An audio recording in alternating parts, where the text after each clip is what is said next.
보다 5도에서 9도가량 낮겠습니다. KBS 제1라디오 4시 경제뉴스를 마칩니다. 지금까지 아나운서 장수연이었습니다. KBS 대한민국 중심 채널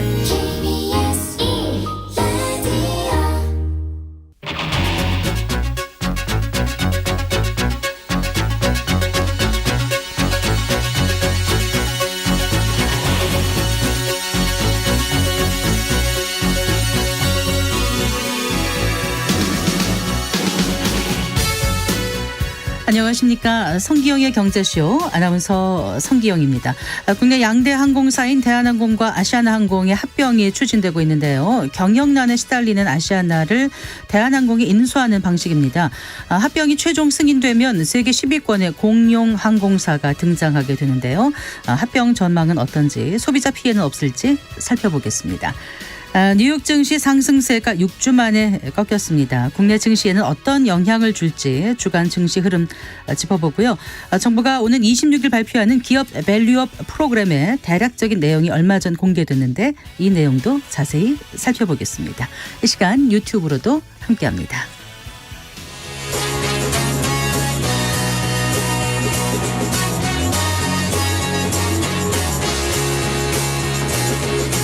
경제 시야를 넓혀드립니다.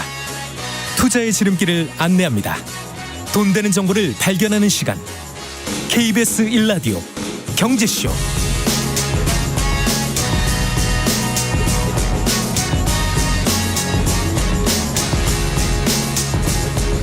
자, 먼저 오늘의 경제 뉴스부터 정리해드리겠습니다. 경제 뉴스 브리핑 손석우 경제평론가와 함께합니다. 어서 나오십시오. 네, 안녕하십니까. 안녕하세요.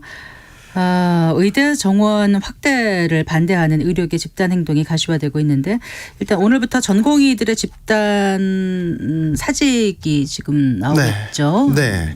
일단은 가장 상기성이 큰 이제 빅5라고 그래서 가장 큰 대형 병원들의 이제 전공의들이 사직서를 이제 제출하기 시작했어요. 원래는 이제 내일부터 전면 의료 거부를 하겠다라고 했는데 사실 이제 세브란스 병원 같은 경우는 하루 전 오늘 더 빨리 좀 행동을 보이는 그런 모습을 보였습니다. 그래서 네.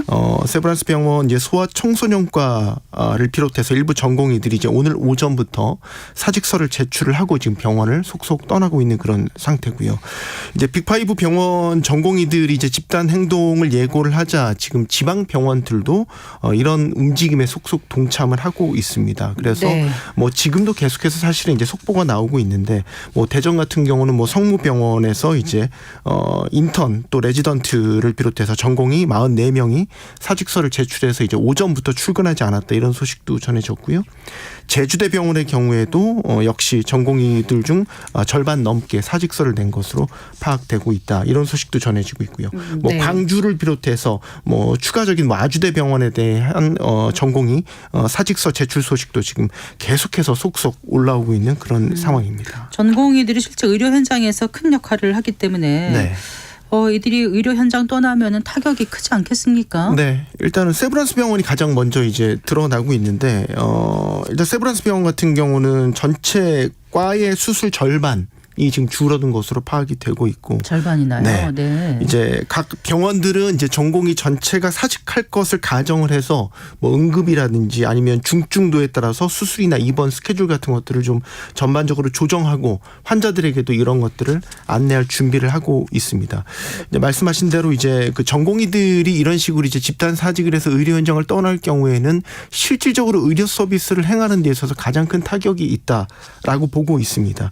그러니까 전국 병원에서 지금 근무 중인 전공의가 13,000명 정도 되고요. 그렇군요. 이제 가장 큰 대형 병원 빅5로 불리는 5대 대형 병원의 의사 중에서 이제 전공의 비중이 37%. 네. 상당히 파급 효과가 크다고 볼 수 있습니다. 네. 전공의들이 보통 이제 그 수술이나 진료 등을 주로 보조를 하고 입원 환자 상태를 점검하는 이런 일들을 하기 때문에 굉장히 중요한 업무를 맡고 있다라고 볼 수 있고 사실 지난 2020년에 네. 의대 증원에 반대했을 때도 당시 전공의들이 집단 행동을 했거든요. 그래서 현장 혼란이 상당히 극심했거든요. 결국 정부가 의대 증원하겠다는 입장을 철회한 그 배경도 전공의들의 이런 집단 움직임 때문이었다 이런 분석이 나오고 있죠. 네. 어쨌거나 이번에 정부는 강경 대응 방침이죠. 네, 현재까지는 그렇습니다. 일단 오늘 새로 이제 진료 유지 명령을 복지부가 발동을 했습니다. 네. 그래서 이제 진료 유지 명령이란 건 이제 의료인 개인에 대해서 내린 건데요. 역시 그 의료인에게 필요한 지도와 명령을 할 수 있도록 규정하고 있는 의료법 59조에 근거한 명령이다 이렇게 볼 수 있겠습니다. 특히 지금 정부가 대한의사협회와 각을 세우고 있어요. 그래서 의협이 이런 전공의들의 집단 행동을 좀 부추기고 있다 이런 식으로 강도 높게 비판을 하고 있고 지금 정부 내에서 이제 경찰도 오늘 복지부와 상급 종합병원 9곳에 대해서 현장 조사를 지금 아마 진행하고 있을 겁니다. 그래서 뭐 의사들의 어떤 단체 행동과 관련된 고발이 이루어지게 될 경우 여기에 대해서도 신속하게 수사를 해서 엄정 대응하겠다 이런 방침을 밝히고 있고 논란이 됐던 게 하나 있는데 의사 커뮤니티에 네. 그 병원 전산 자료 삭제하고 변경해서 시스템을 마비하자 이런 취지의 글도 또 올라왔었어요. 그래서 이것도 지금 네. 경찰이 수사에 착수한 그런 상태입니다. 지금 정부는 의료 비상체계 가동을 준비 중입니다. 1차적으로는 국방부가 내일부터 이르면요. 내일부터 민간인도 군 병원 응급실을 사용할 수 있도록 개방하겠다. 이런 발표를 했고요. 그 밖에 이제 공공의료 비상체계라든지 일시적으로 비대면 진료를 허용하는 방안도 현재 추진하고 있는 상태입니다. 어쨌든 의료 공백이 커지고 있는 가운데 의사 또 정부 의사단체의 강대강 대결이 이어지고 있고 현재까지는 아직 출구가 보이지 않는 그런 답답한 상황이 이어지고 있습니다. 네. 자, 그 주택 가격이 지금 하락세인데도 전월세 가격은 계속 오르고 있다고 하지 않습니까? 네. 최근 들어서 뭐 월 100만 원이 넘는 월세도 많이 늘고 있다면서요? 네, 그렇죠. 상당히 고가 월세인데 부동산 정보제공업체 직방이요. 대법원 등기정보광장의 확정일자 통계를 토대로 임대차 계약 중에서 이제 전세 월세 를 통계를 내본 결과입니다. 네. 일단은 아파트 임대차 계약 중에서 월세 비중이 전체적으로 커지고 있습니다. 이런 가운데 이제 100만 원이 넘는 고가 월세 시장도 커지고 있다. 얼마나 커졌냐 봤더니 월세 50만 원 이하 거래는 2022년에 54.2%에서 이제 작년에는 51.5%로 감소한 반면에 50만 원에서 100만 원 사이의 월세는 29.5%에서 31.2%로 늘었고요. 네. 이제 말씀하신 월세 100만 원이 넘는 고가의 월세 비중도 16.4%에서 17.2%로 확대가 됐는데 네. 이거를 서울 지역으로 좁혀보면 훨씬 더 많습니다. 아무래도 비중. 고가 주택이 많으니까 더 그렇겠죠. 그렇죠. 그래서 이제 100만 원이 넘는 월세를 총 따져보면 전체 임차인 중 3명 중 1명이 월세 100만 원이 넘는 것으로 집계됐습니다. 네. 그 서울 지역에서도 그 학군 수요가 높은 뭐 강남 3구 같은 쪽은 고가 월세 비중이 더 높지 않을까요? 네, 더 높았습니다. 그래서 강남 3구 같은 경우는 이제 지난해 100만 원이 넘는 월세 거래 비중이요. 51.5% 절반을 넘겼고요. 300만 원이 넘는 정말 초고가 월세 거래도 이게 이제 2022년 11.6%에서 작년에는 12.2%까지 늘어난 것으로 집계가 되고 있습니다. 지금 이제 이사철이 가까이 오면서 특히 이제 이런 학군 수요가 있는 지역들 강남이나 목동 같은 곳은 월세뿐만 아니라 전셋값도 단기간에 좀 수천만 원씩 뛰는 이런 모습도 감지가 되고 있는 그런 상황입니다. 네. 이렇게 이제 전월세 가격은 오르는데 매매 가격은 이제 제자리거나 오히려 떨어지는 그런 상황이다 보니까 네. 보증금을 자체 돌려받을 수 없는 그런 깡통 전세 위험이 큰 아파트들도 네. 늘어나고 있다면서요. 맞습니다. 이게 이제 지역마다 다르기는 한데요. 보통은 이제 전세 보증금이 매매 가격의 80%를 넘는다. 이러면 이제 일반적으로 이거는 전세 보증금 사고가 날 수 있다라고 봅니다. 이걸 우리가 깡통 전세라고 보는데 이 부동산알 114가 국토교통부 실거래가 자료를 토대로 아파트 임대차 계약을 분석을 해보니까 매매가 대비 전세값 비율이 80%를 넘는 거래가 작년 2분기에는 19.4%에서 4분기에는 25.9%, 6.5%포인트나 크게 늘어난 것으로 집계가 됐습니다. 네. 이게 지역별로 좀 잘 따져봐야 되는데 4분기 작년 4분기입니다. 전세가율이 이제 80% 이상인 거래 비중을 지역별로 한번 따져보니까 전북이 57.3%, 충북이 55.3%, 경북, 경남 순으로 아무래도 지방이 서울이나 수도권에 비해서 상당히 높은 비중을 차지하고 있는 것으로 나타났습니다. 네. 자, 그 국내 치킨 프랜차이즈 1위 업계인가요? BHC BHC 네. 이 치킨이 그 값싼 브라질산 네. 닭으로 바꾼 데다가 가격까지 올렸다고요. 네. 이게 작년 그 5월에 그 치킨 메뉴 이제 7개 쓰는 닭고기를 이제 국내산이 아니라 브라질산으로 바꿨어요. 근데 이제 당시 이제 왜 바꿨냐고 했냐면 네. 국내산 닭고기 수급이 어려워서 불가피하게 이제 브라질산으로 변경을 했다. 이런 얘기를 했는데 이게 작년 12월에 이제 가격을 올렸거든요. 전체 치킨 메뉴 가격을 뭐 500원에서 최대 3,000원까지 인상을 했어요. 근데 여기에 국내산 닭고기를 쓴 메뉴뿐만 아니라 브라질산 닭고기를 쓴 메뉴까지 함께 가격 인상에 포함을 시킨 거죠. 네. 메뉴별로 어느 닭을 쓰는지가 다른가 봐요. 네. 왜냐하면 이제 국내산 닭고기 가격이랑 브라질산 닭고기 가격 차이가 상당히 크거든요. 네. 예를 들어서 이제 브라질산 수입 그 냉동육 닭고기 가격은 국내 닭고기에 비해서 3분의 1 정도. 네. 비싸봤자 절반 정도밖에 안 된다고요. 그런데 이제 작년 12월에 가격을 올렸던 이유로 BHC가 밝혔던 게 이런 닭고기 가격, 이런 원부자재 비용이 많이 올랐기 때문이다. 이런 이유를 들었단 말이죠. 네. 만약 그런 논리라면 사실 이제 브라질산 닭고기를 쓴 메뉴는 네. 동결을 시켰어야 됐거든요. 그리고 정부가 수입 닭고기에 할당 관세 적용하지 않는 거 아닌가요? 네, 그러니까요. 네. 관세도 매기지 않는 닭고기를 들여오면서 가격 인상 대열에 스리슬쩍 이것까지 포함을 시킨 거죠. 그래서 지금 BHC 치킨이 어떤 논란의 중심에 있는 거고요. 그래서 이제 뭐 BHC 치킨은 이번 사태가 좀 논란이 되자 앞서 매진 계약이 아직 안 끝났다. 끝나면 국내산으로 다시 바꿀 예정이다 해명을 하고 있지만 이게 사실 눈 가리고 아웅식의 가격 인상이다. 이런 비판을 피하기는 어려워 보입니다. 네, 잘 들었습니다. 고맙습니다. 고맙습니다. 경제뉴스 브리핑 손서구 경제평론가였습니다.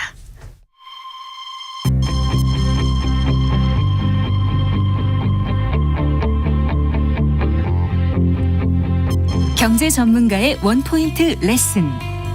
꼭 알아야 할 정보와 이슈를 알기 쉽게 풀어드립니다. 대한민국 경제 고수와 함께 투자의 맥을 짚는 KBS 1라디오 경제쇼. 진행의 성기영 아나운서입니다.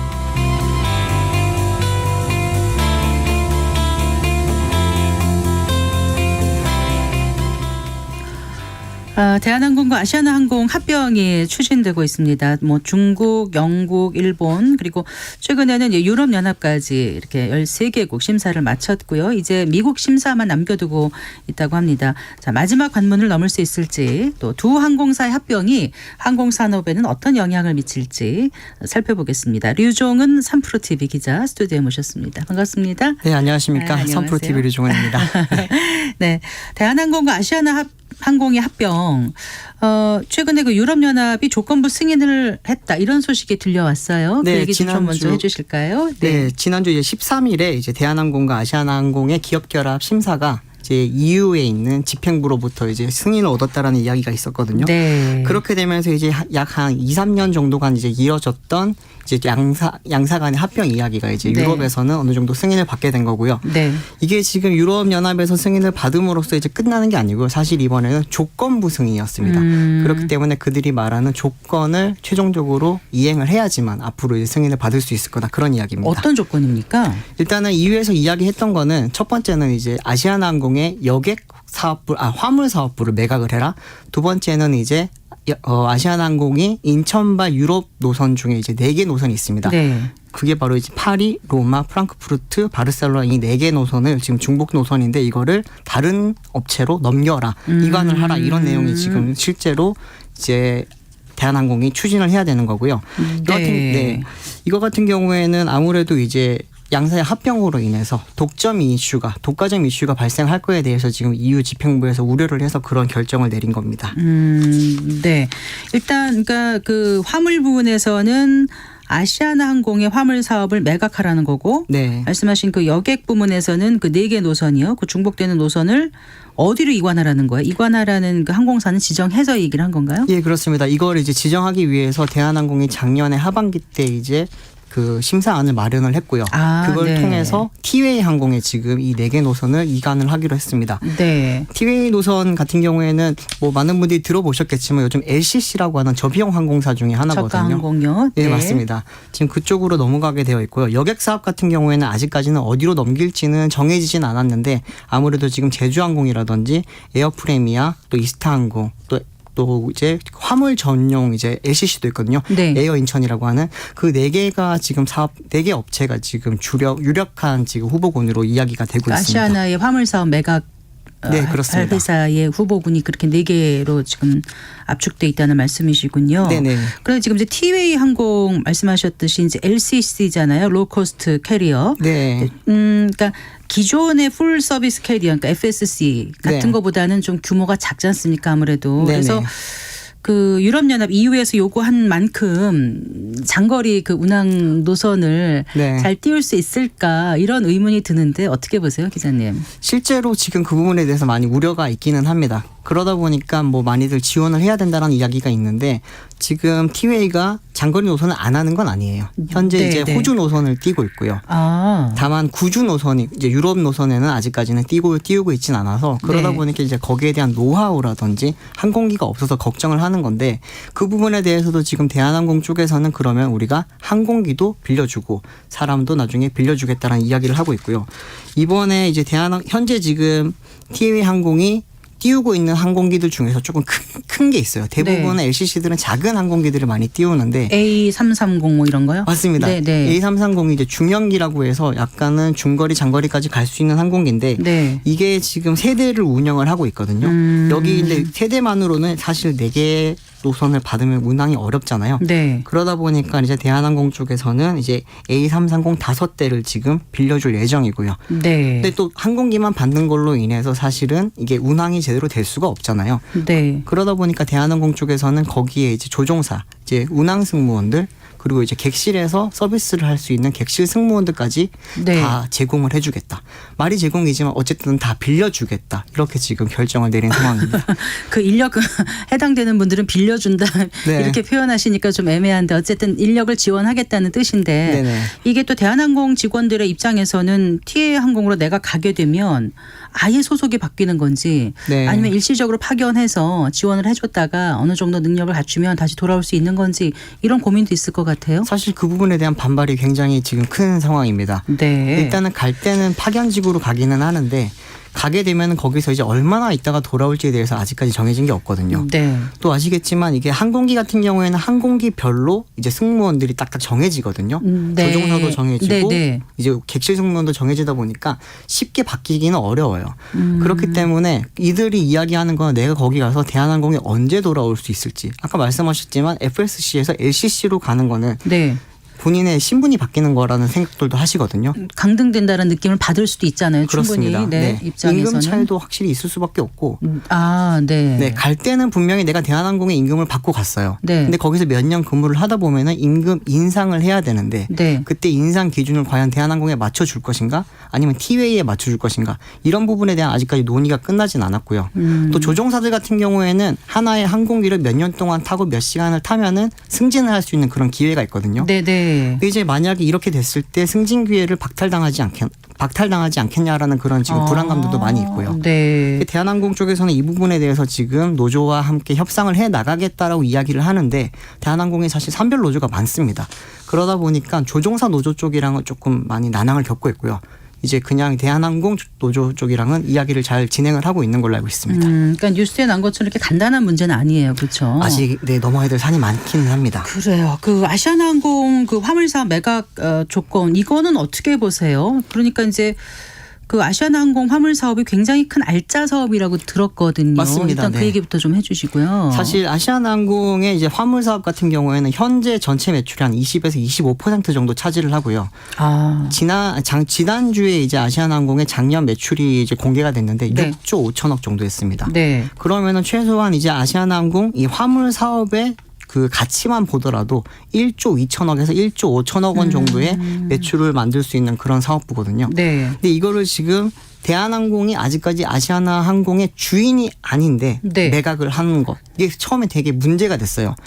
근데 네. 이 부분에 대해서는 아시아나항공이 작년 10월, 11월 달에 이사회를 통해서 통과를 시켰고 네. 그렇기 때문에 어쨌든 매각은 할 수 있게 되는데 가결이 됐군요. 그러니까 네. 일단은 네. 이사회 가결은 됐습니다. 네. 그런데 이 부분에 대해서 많이 걱정들을 하시는 게 과연 아시아나항공의 그런 화물 사업이 사라지게 되면은 아시아나항공 가치가 지금이랑 같을 수가 있겠느냐. 네. 그리고 잘 생각해 보시면 코로나 시절에는 여객이 많이 죽었다 보니까 네, 네. 그때는 항공사들이 화물로 많이 돈을 벌었거든요. 그랬겠네요. 한창 때는 75%까지 전체 매출에 차지했던 네, 사업보다 네. 보니까 네. 이거를 이번에 매각을 하게 되면은 나중에 또 어떤 어려움에 닥쳤을 때 아시아나항공이 타개할 수 있는 방안이 과연 있을까라는 그런 지금 우려 사항도 근데 많이 아시아나항공 있습니다. 측에서도 화물 사업 매각안을 또 거부하기는 현실적으로 쉽지 않은 게 아까 그만큼의 이제 매출을 올렸다고 하지만 부채가 많고 부채 네네. 비율도 굉장히 높다면서요. 그렇습니다. 네. 지금 아시아나항공 같은 경우에는 부채 비율이 한때 2,200%까지 올라갔다가 네. 최근에 많이 낮춰지면서 1,700 지금 아직까지는 잠정 집계지만 한 1,100 정도로 지금 집계가 되고 있거든요. 네. 사실 기업들이 1,100%의 이제 부채를 가진다는 게 굉장히 높은 건데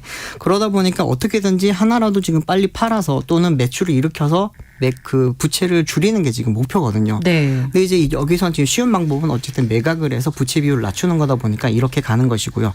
뭐 또 이거는 이씨 쪽에서도 EU 쪽에서도 굉장히 또 이제 원하는 바랑 또 부합하기 때문에 대한항공에서는 지금 추진을 하려고 합니다. 그럼 아시아나가 그 화물 사업 부분을 매각을 하면은 누구한테로 매각이 될까요? 그것도 아까 말씀하신 네 군데인가요? 네, 그렇습니다. 현재 네. 유력한 곳은 사실 두 군데로 지금 꼽히고 있는데 어디요? 제주항공이랑 에어인천 이야기가 많습니다. 아, 네. 제주항공 같은 경우는 현재 LCC 중에서 가장 큰 곳이고요. 또 이제 모기업인 애경그룹의 또 지원을 많이 받을 수 있기 때문에 자금적인 네. 면도 좀 유리합니다. 네. 반면에 이제 또 단점이라고 한다면 화물 사업을 시작한 지가 몇 년이 안 됐어요. 네. 코로나 때부터 시작을 했기 때문에 노하우가 좀 부족하고 이제 반대로 에어인천 같은 경우에는 노하우는 많지만 또 이제 그 부분에 대한 자금력을 또 조달할 수 있는 능력이 부족하다 보니까 네. 좀 그런 부분에서 좀 갈리는 것 같습니다. 자, 그러면 지금 이제 두 가지 조건을 네. EU가 내걸었는데 그렇습니다. 대한항공과 아시아나가 이 두 가지 조건을 다 맞추게 되면 이제 미국 승인만 남게 되는 건가요? 그렇습니다.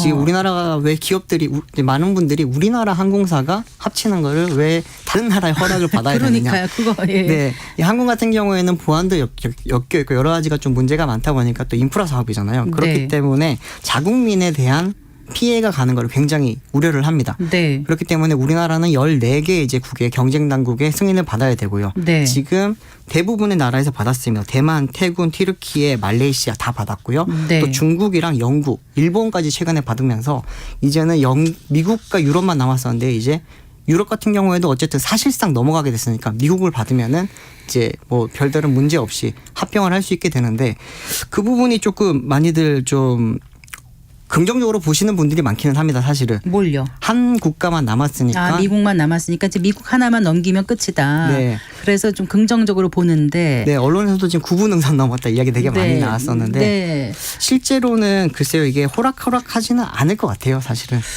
그러니까요. 작년에 그 미국 법무부 DOJ 여기서 대한항공 아시아나 그 합병을 막기 위해서 연방 법원에 소송까지 걸었다면서요? 그렇습니다. 왜 그랬을까요? 이거 같은 경우에는 DOJ는 사실상 이제 미국민의 뭐 그런 권리라든지 그런 이제 독과점으로 인한 피해가 오는 거에 대해서 굉장히 우려를 하고 있다라면서 그때 당시에 말을 했고요. 네. 또 이 부분은 사실 우리나라 지금 두 기업한테만 하는 게 아니고 최근에 이제 젯블루라는 회사가 있습니다. 그 나라의 이제 LCC인데 네.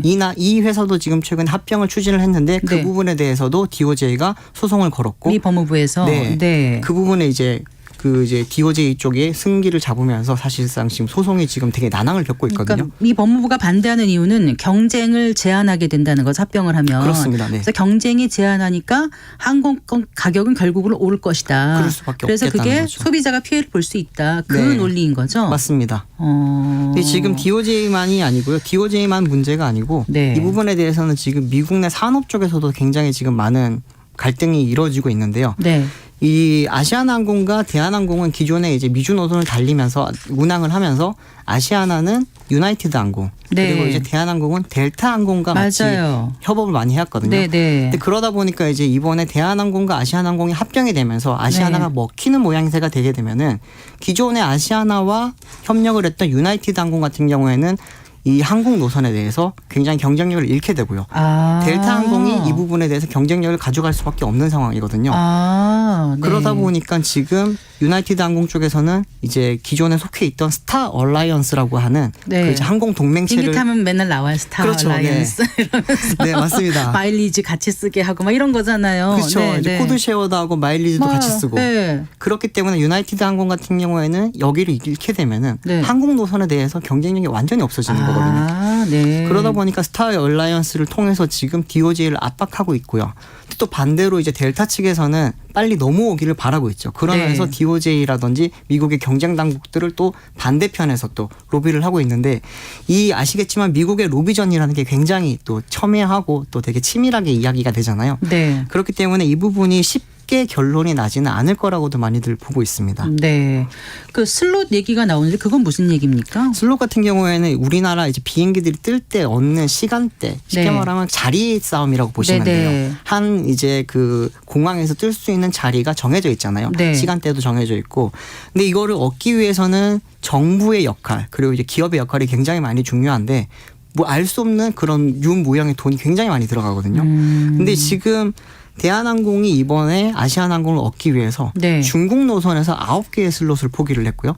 그렇게요. 네. 네. 그리고 영국 노선에서도 13개 중에 7개의 노선을 지금 슬롯을 포기를 했습니다. 네. 근데 지금 문제가 됐던 건 뭐냐면은 그 포기한 슬롯이 전부 다 아시아나 항공의 슬롯이라는 거죠. 대한항공 본인이 갖고 있던 슬롯이 아니고 아시아나 네. 항공의 슬롯을 포기를 하게 되는 거고 또 지금 미국에서도 이야기가 나오는 게 13개 노선을 양사가 지금 운항을 하고 있습니다. 네. 이 중에서 5개 노선에 대해서 지금 미국에서는 독과점이 우려가 된다라고 이야기를 하고 있고요. 그게 대부분이 이제 우리나라 사람들이 굉장히 많이 타는 샌프란시스코라든지 뭐 로스앤젤레스 이런 게 다 포함이 되어 있어요. 네. 그렇기 때문에 이곳의 슬롯을 만약에 포기를 하게 되면은 결국에는 국내 소비자들이 피해를 볼 가능성이 굉장히 높다고들 지금 이야기를 많이 합니다. 네. 전문가들은 그 부분에 대해서 굉장히 우려를 하는 게 국가적으로 손실이고요. 네. 기업적인 측면에서 봤을 때도 대한항공이 과연 아시아나항공을 합병을 하면서 1+1이 2가 되는 게 아니라 1 또는 그 이하가 될 수 있다라는 것도 지금 우려를 하고 있고요. 자, 그러면 네. 여러 우려가 있는데 맞습니다. 대한항공은 왜 이렇게 밀어붙였을까요? 저 2020년 11월에 이제 이게 시작이 된 거잖아요. 네. 제가 알기로는요. 왜 그런 맞습니다. 거예요? 그때 당시에 이제 시작은 사실은 아시아나항공이 2019년도 때 인수가 한번 다른 기업에 될 뻔했습니다. 네, 네. HDC 현대산업개발에 될 뻔했는데 네. 그게 무산이 되면서 맞아요. 산업은행이 네. 대한항공에 조금 도와달라고 이야기를 많이 했습니다. 음. 그때 당시에 이제 대한항공 입장에서는 돈이 많이 들어가는 인수전이다 보니까 들어가고 싶은 생각이 처음엔 없었는데 그때 잘 생각해 보시면 또 경영권 분쟁이 대한항공 안에서 있었어요. 네. 조원태 회장 측과 그리고 지금은 이제 나간 그 조현아 전 사장 전 부사장. 네네. 네. 네. 나중에 사장까지 하긴 아, 했었는데. 그랬나요? 네, 네. 그쪽 이제 또 이렇게 있었는데 그때는 이제 조현아 쪽이랑 그리고 이제 KCGI라고 하는 그 이제 행동주의 펀드가 같이 사모펀드. 힘을 합쳤죠. 네. 그러면서 그때 이 경영권의 다툼이 있다 보니까 조원태 회장 입장에서는 네. 백기사도 얻으면서 아시아나항공도 얻을 수 있는 그런 기회가 생겼다라고 내부에서 판단을 그러니까 했던 거고. 경영권 방어에도 유리하고. 그렇습니다. 네. 산업은행이 8천억 원인가 그때 갖고 맞습니다. 들어왔죠, 지분을. 네. 8천억을 지원을 해주면서 네. 한진칼이라고 하는 지주회사의 지분은 10.6%를 지금 가져가게 됐거든요. 네, 맞아요. 네, 그러면서 이제 조원태 회장의 우군이 되었고요. 그렇기 때문에 조원태 회장 입장에서는 꽃놀이패를 당시에 잡았다고 봤던 것이죠. 사실은 네, 네. 경영권도 지킬 수 있게 되고 네. 아시아나항공을 어쩌면 가질 수도 있게 되니까요. 네. 근데 지금 그 부분에 대해서도 지금 예전에는 네. 사실은 경영권 분쟁에 대한 이야기가 좀 더 많았었는데 지금은 다른 이야기들이 전문가들 사이에서 나오는 게 조원태 회장 입장에서는 아시아나항공은 인수를 못하더라도 크게 네. 잃을 게 없다라는 거예요. 결국에는 국내에 하나밖에 국적사가 남지 않게 되면은 경쟁을 네. 안 해도 되니까. 그렇죠. 그러면 거기에 대한 이득은 대한항공이 다 차지할 수 있기 자, 때문에. 그러면 이제 소비자 입장에서 네네. 다시 경쟁을 안 하고 거의 독점 체제이게 되면 네. 우리는 그냥 완전한 의리되는 거 아닌가. 그쵸, 항공료 걱정을 많이 인상하면 지금 처음엔 안 그러지만 나중에 인상하면 따라가야 되는 거고. 네. 특히나 또 지금 마일리지 때문에 걱정하는 분들도 많으시거든요. 네, 굉장히 그건 어떻게 걱정 많이 될까요? 하죠. 마일리지 같은 경우에도 지금 우려가 됐던 부분들이 작년에 살짝 힌트처럼 보였어요. 지금 현재 양사의 마일리지를 부채로 지금 잡았을 때 약 네. 한 4조 원 가량 되거든요. 그 정도 돼요. 네. 그러다 보니까 이제 대한항공 입장에서는 빨리 털어야 되고요. 네. 그러면 빨리 털기 위해서는 아시아나항공의 마일리지를 조금 낮춰서 합병하는 식으로 가는 걸로 지금 당시에는 준비를 했습니다. 네. 원래 생각했을 때 1대1로 합병을 해주지 않을까라고 기대를 했는데 네. 아시아나항공의 마일리지는 대한항공이 합병이 되면서 한 0.8에서 0.6이 될 수도 있고요. 예. 그런 문제가 있다 보니까 지금 뭐 공정이라든지 소비자 단체들도 그 부분을 굉장히 지금 뭐 많이 지켜보고 있는 상황이고요. 여쭤봤던 항공료는 어떻게 생각하세요? 항공료 부분에 대해서는 대한항공은 우리 마음대로 올릴 수가 없다라고 이야기를 하는데 네. 코로나 이후의 상황을 살펴보면은 그렇진 않을 것 같습니다. 네. 이게 여러 가지 이유를 들이대기 나름이거든요. 뭐 원자재 가격 인상으로 인한 항공료 인상료가 지금 많았기 때문에 네. 그 부분이 차츰차츰 올라가게 되면은 소비자들 피해가 조금 많이 우려되기도 합니다. 지금. 네.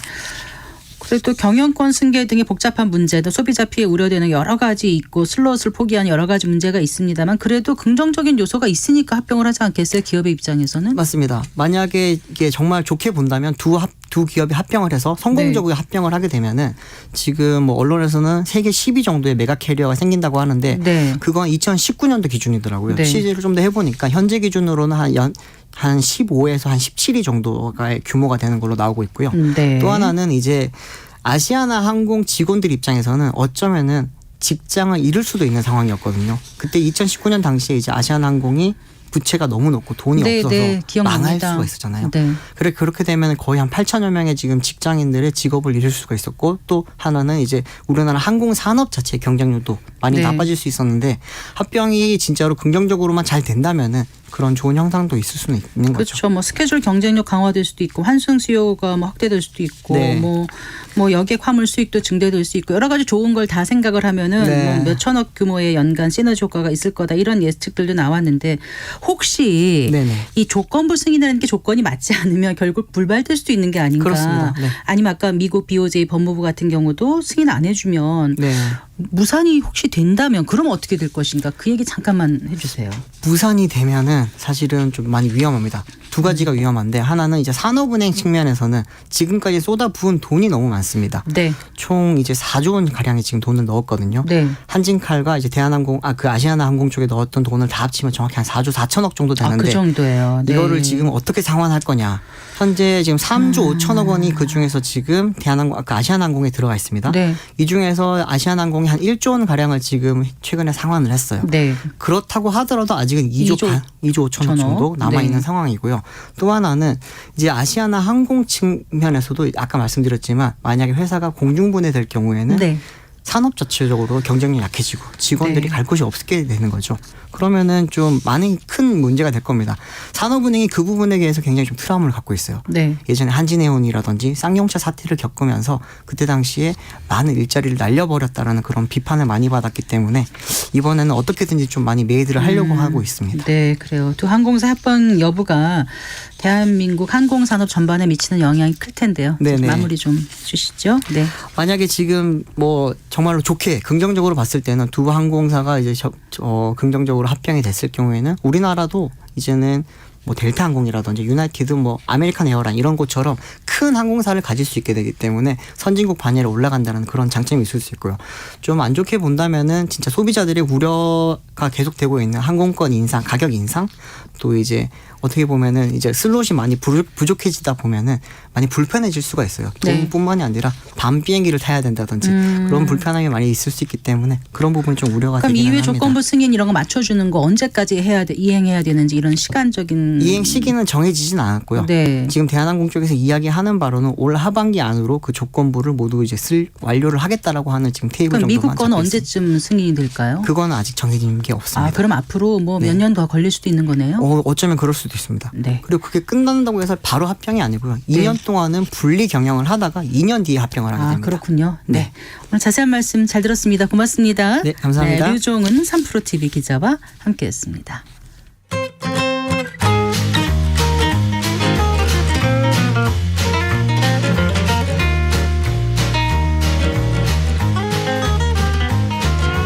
경제 맛집 투자 핫플. 지금은 돈 벌기 딱 좋은 시간. KBS 1라디오 경제쇼.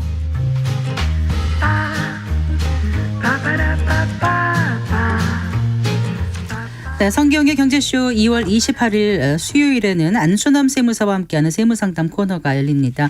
세금 관련해서 궁금한 내용 있으신 분들 성기영의 경제쇼 홈페이지 청취자 게시판에 질문 남겨주시거나 샵 9730으로 상담 내용 문자 보내주시기 바랍니다. 짧은 문자 50원, 긴 문자는 100원, 애플리케이션 콩은 무료입니다. 네. 자, 한 주간 주식시장을 달굴 주요 이슈와 일정 살펴보고 또 현명한 투자 전략도 짚어보겠습니다. 주간 증시 동향 오늘도 이베스트 투자증권의 염승환 이사와 함께하겠습니다. 어서 나오십시오. 네, 안녕하세요. 네, 반갑습니다.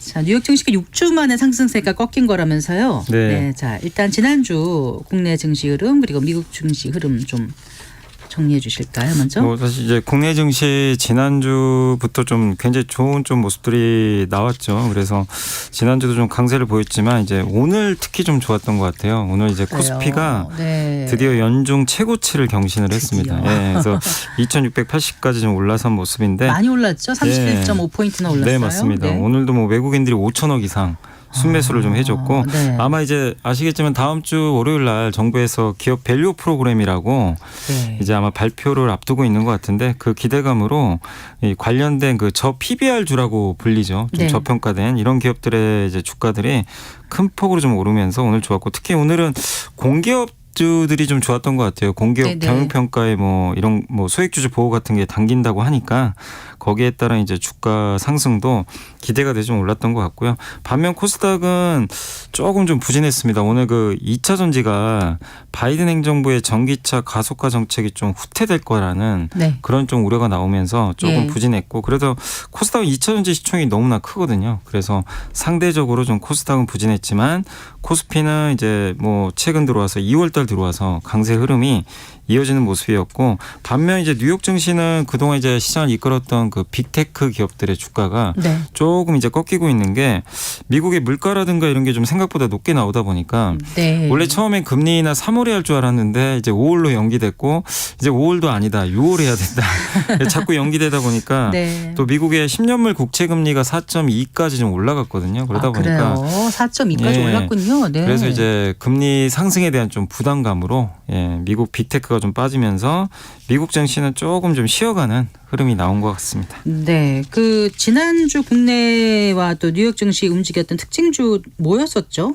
그 사실 이제 지난주에는 그 2차 전지가 좀 괜찮았어요. 사실 네. 오늘은 좀 빠졌지만 국내 증시에서는 그동안 좀 부진했던 이제 배터리 기업들의 주가가 뭐 특히 이제 에코프로 그룹이라든가 이런 쪽에 관련된 기업들의 주가가 좀 상당히 좋은 모습이었고 또 로봇주들 네. 흔히 이제 저 PBR주들은 지난주엔 조금 쉬었어요, 사실. 네. 근데 그동안 성장주들이 좀 부진했는데 지난주에 이제 강세를 좀 보였던 게 특징이고 미국 같은 경우는 지난주에 좀 좋았던 기업들은 좀 역시나 AI 쪽이었던 것 같아요. 네. AI 관련된 기업들의 실적도 잘 나오면서 주가 움직임들이 상대적으로 좀 견조했던 것 같습니다. 네. 그래서 한국은 2차 전지, 미국은 좀 AI 쪽 이쪽이 지난주에 좀 증시를 그래도 좀 긍정적으로 이끌었던 좀 부분이 아닌가라고 좀 보고 있습니다. 네. 그 이제 저 PBR 이 얘기 지금 몇 주째 계속 하게 네. 돼요. 많은 분들이 좀 관심을 갖고 있어요. 일단 정부가 26일이죠. 기업 밸류업 프로그램을 발표한다고 지금 하던데 네. 그 이제 관련해서 16일인가 최상목 경제부총리가 이제 기자회견을 하기도 하지 않았습니까? 네네. 발표 내용을 보면 어느 정도 좀 윤곽이 잡힌 것 같아요. 네, 일단 나오는 내용들이 좀 이제 뉴스 통해서 보시면 가장 큰 게 세금 이슈인 것 같아요. 그러니까 네, 뭐냐면 네. 기업이 자사주를 매입하거나 뭐 소각하거나 또 아니면 이제 배당을 줄 때 이런 거에 대한 이제 세제 혜택을 좀 주겠다. 그래서 자사주를 소각을 할 때 돈이 들어가잖아요. 네. 그걸 이제 비용 처리를 해주면 당연히 세금이 줄어들겠죠. 그래서 그 부분이 좀 들어갈 가능성이 높은 것 같고 네. 그다음에 이제 개인 투자분들이 옛날부터 많이 주장했던 게 이 배당이나 이제 이자 소득 같은 게 합쳐가지고 2천만 원 이상 1년에 넘으면 네. 종합소득과세로 들어가잖아요. 네. 그래서 굉장히 이제 세율이 올라가거든요. 근데 배당 같은 경우 이번에 만약에 뭐 아직 발표된 건 아니지만 네. 이 배당을 받게 됐을 때 저율 분리과세 하겠다. 그러니까 배당만큼은 따로 떼내는 거죠. 종합소득에 넣지 않고 분리과세 해주겠다. 그러니까 지금 법인이든 개인이든 좀 더 이 저 PBR주에 그 투자할 유인을 만드는 거죠. 만들어주는 예, 거죠. 그러니까 배당 투자를 더 유인시키는 건데 그러면 이제 기업들도 배당을 더 많이 할 거고 네. 개인 투자분들도 배당할 때 내가 2천만 원 1년에 만약에 뭐 많지는 않으시지만 1년에 2천만 원 이상 배당금을 받으면 그게 사실 좀 의미가 퇴색되는 게 소득세가 또 높아지게 되면 굉장한 세금을 내야 되거든요. 네, 네. 그러다 보니까 이제 그런 것들에 대한 혜택을 주겠다. 이게 있고 또 한 가지가 상법 개정안도 거론 중에 있다고 합니다. 네, 그래서 네.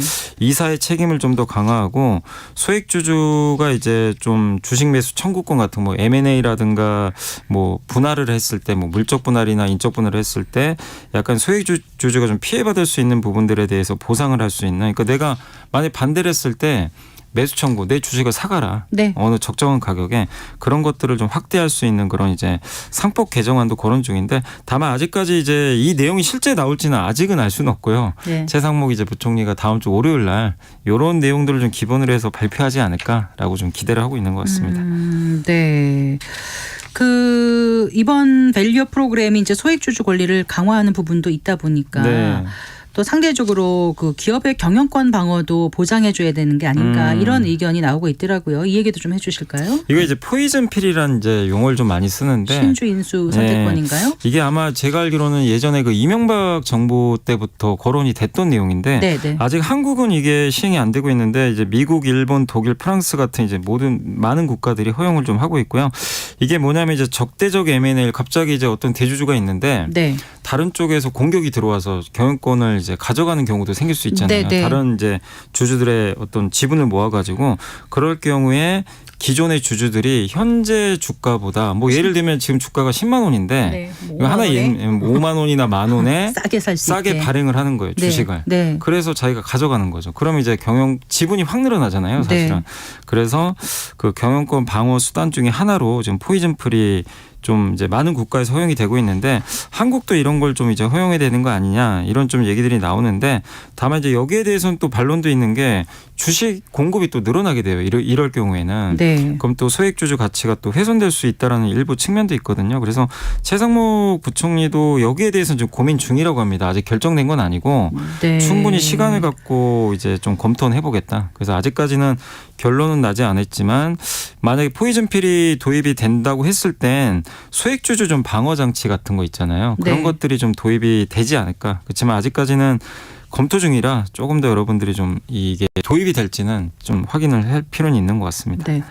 그리고 그 상장 공기업에 대해서도 주주가치 재고를 주문하기로 했다면서요? 네. 그래서 이건 오늘 어떤 사실 건가요? 네. 정말 이 무거운 기업 중에 하나가 한국전력인데 오늘 주가 10% 가까이 올라버렸거든요. 네. 그 이유가 사실 이 내용 때문입니다. 그러니까 기재부에서 이제 공공기관 이제 경영평가를 하는데 거기 세부 항목에 상장 공기업의 주주가치 재고 부분을 넣겠다라는 이제 내용이 나왔습니다. 구체적으로 배당 수준이 적정한지, 네. 소액주주 보호를 하고 있는지, 뭐 ESG라 그러죠. 환경사회 지배구조 같은 모범 기준을 준수하는지 네. 이런 노력들이 담겨 있는 거를 경영평가에 놓겠다는 겁니다. 그렇게 되면은 이제 주주가치를 신경을 쓰겠다는 얘기죠. 사실 공기업 주가가 이렇게 할인받는 이유가 주가 올라가야 주가가 오르는 가장 이제 근본적인 거는 기업의 실적이잖아요. 네. 근데 올리고 실적이 올라가고 싶어도 못 올라가는 게 한전은 아시겠지만 2년 전에 유가 올랐잖아요. 그럼 사실 엄밀히 말하면 경제 논리상 전기요금 많이 올려야 되거든요. 못 네. 올립니다. 네. 예, 왜냐하면 이제 경기가 좀 안 좋기 때문에 그러다 보니까 거기에 대한 막대한 적자를 봤었죠. 근데 그런 것들 때문에 이제 주가가 좀 할인을 받는데 다만 이제 이런 주주가치 재고분을 넣게 되면은 결국에 이제 기업 가치가 재평가받지 않을까 해서 좀 기대를 하는 것 같고 참고로 한국에 지금 상장된 공기업이 7개 정도 있어요. 말씀드리면 한전, 한국가스공사, 지역난방공사, 아, 네. 한전 KPS, 한전기술, 강원랜드 GKL. 요 강원랜드랑 GKL은 이제 카지노 회사. 네. 요 두 곳까지 포함해서 7곳이 현재 7개군요. 상장이 돼 있습니다. 네. 거기에 상장 공기업의 주주가치 재고.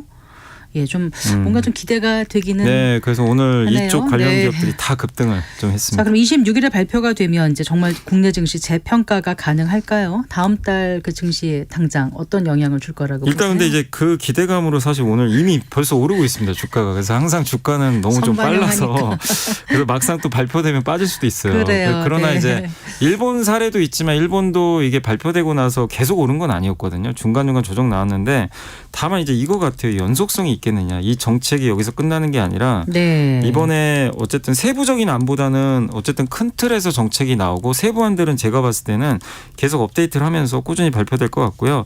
근데 이게 좀 들어가야 되지 않냐 하는 좀 그런 이제 얘기들이 나오는 게 기업들이 자발적으로 참여하는 것도 좋지만 어쨌든 좀 강제성을 좀 부여할 필요는 있지 않겠냐. 그래서 네네. 잘하는 기업한테는 이제 포상을 주는 거죠. 뭐 네. 아까 말씀드린 세제 혜택이나 못하는 기업들은 이제 약간 징벌적 뭐 예를 들면 이제 그 공시를 해가지고 이 기업들은 이제 리스트를 뽑는 거죠.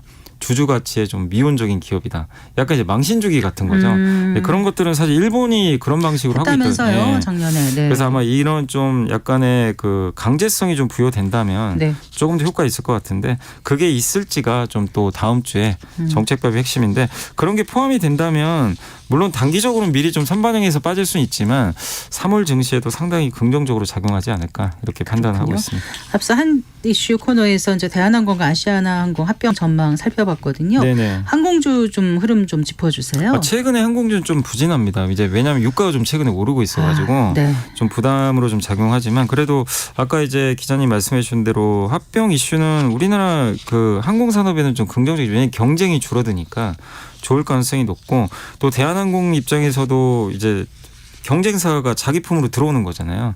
그래서 재무구조도 좋은 상태이기 때문에 덩치가 커진다는 측면이 좋고 가장 수혜를 받는 건 결국 저비용 항공사 아니겠냐. 네. 이렇게 보는 게 왜냐하면 네. TA 항공이나 이런 기업들이 아시아나항공 노선을 이제 받아야 되잖아요. 그러니까요. 그러면 이제 굉장히 큰 회사가 될 수도 있다 보니까 그래서 저비용 항공사들의 좀 기업 가치에 좀 긍정적으로 작용하지 않을까라고 좀 시장에서는 판단을 하고 그럼 있습니다. 아까 아시아나항공 화물사업부 그 유력 인수 후보인 항공사, 제주항공이나 몇 개 회사들이 이제 있는데 네. 다만 이제 이 기업들의 좀 약간 이제 리스크는 재무적인 좀 부담이 있거든요. 그래서 네, 네. 이 금액을 좀 충당할 수 있겠느냐, 재무 리스크를 어떻게 감당할 수 있는지가 좀 관건이 될 것 네. 같습니다.